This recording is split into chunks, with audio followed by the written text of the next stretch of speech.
नमस्कार। आज की वीडियो में हम बात करेंगे कि जो लोडिंग होती है उसके कारण जो उसमें रेजिस्टेंस डेवलप होते हैं या जो स्ट्रेस इंड्यूस्ड होते हैं उस पे टाइप ऑफ लोडिंग का क्या इम्पैक्ट आता है। कि जैसे जैसे हम लोडिंग चेंज करते हैं तो इंड्यूस्ड स्ट्रेस की वैल्यू भी चेंज हो जाती है। तो आज हम उसी की स्टडी करेंगे। तो पहला केस है अपना stress due to gradual loading. Gradual loading का मतलब है कि आप इंक्रीमेंटल मोड में लोड को धीरे धीरे बढ़ाकर फाइनल लोड तक लेके आते हो। मान लेते हैं कि एक बार है जिसका क्रॉस सेक्शनल एरिया ए है और इस पे ग्रेजुअल लोड लगा के अपने फाइनल लोड पी तक इसको लेके आते हैं। तो जिसकी वजह से इसमें डिफॉर्मेशन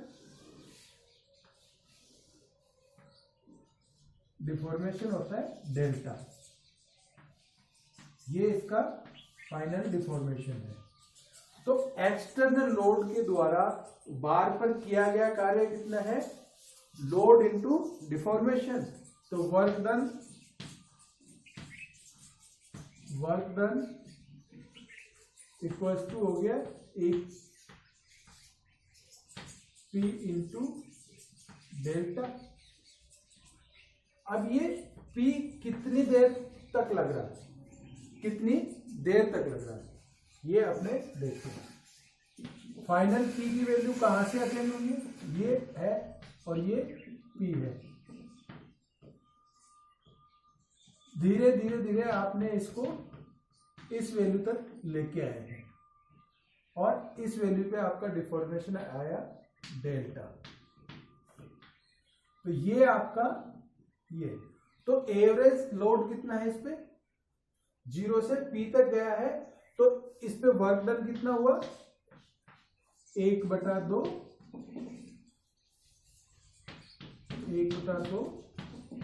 P डेल्टा। अब हम देखते हैं कि इसमें रेजिस्टेंस कितना आता है कि इस लोड को या इस वर्क डन को स्टोर करने के लिए कितना इसमें रेजिस्टेंस हुआ और कितना वर्क डन स्टोर हुआ। तो वो मान लेते हैं रेजिस्टेंस R डेवलप हुआ और वो इनिशियली 0 था और फाइनली R वैल्यू पे आया है और ये डेल्टा डिफॉर्मेशन पे आया। ये तो वर्क स्टोर्ड कितना हो जाएगा?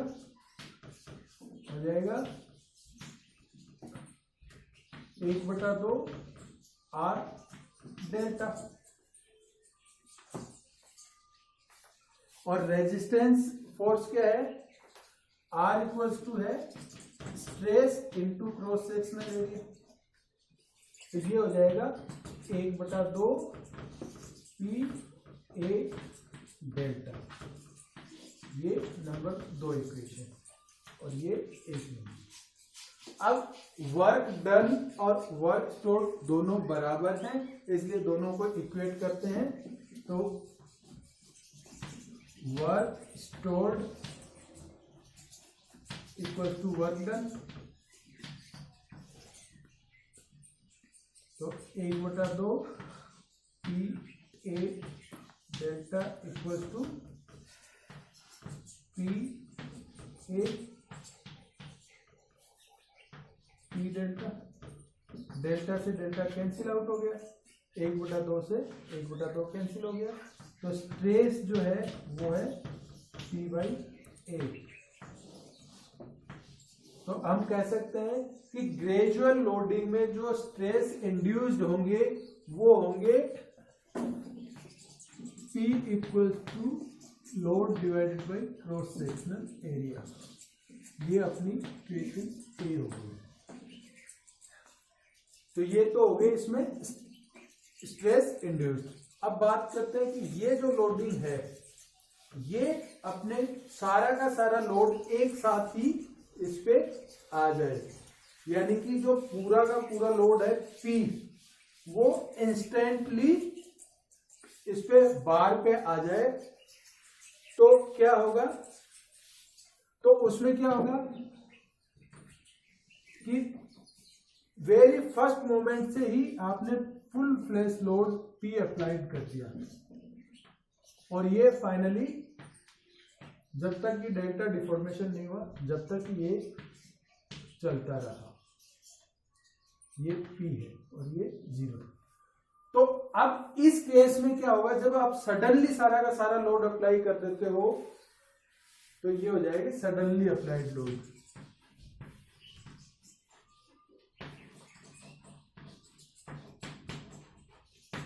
जब लोड को आप सडनली अप्लाइड कर देते हो तो उस केस में क्या होता है, जो वर्क डन है, work done equals to cross sectional ये एरिया, तो ये हो जाएगा P डेल्टा। ये आपकी 1 नंबर इक्वेशन होगी।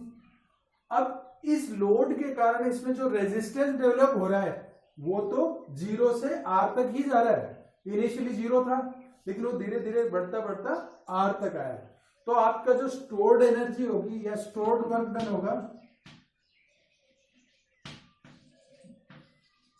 Work done equals to 1/2 R delta होगा, और ये होगा 1/2 stress into area into delta, ये नंबर 2। अब हम जानते हैं कि वर्क डन और वर्क स्टोर दोनों बराबर होंगे, तो इन दोनों को इक्वेट करते हैं अपने। तो work done equals to work stored equals to P delta equal to 1/2 P A delta. Delta से डेल्टा कैंसिल हो गया, तो यहां से अपने पास में आया stress P equals to P by A into 2। तो ये जो अपने पास में आया, इस केस में जो स्ट्रेस आए अपने पास में वो आए 2 टाइम्स। तो इस केस में जो स्ट्रेस आएंगे वो आएंगे 2P बाई A, ये हो गए नंबर 2।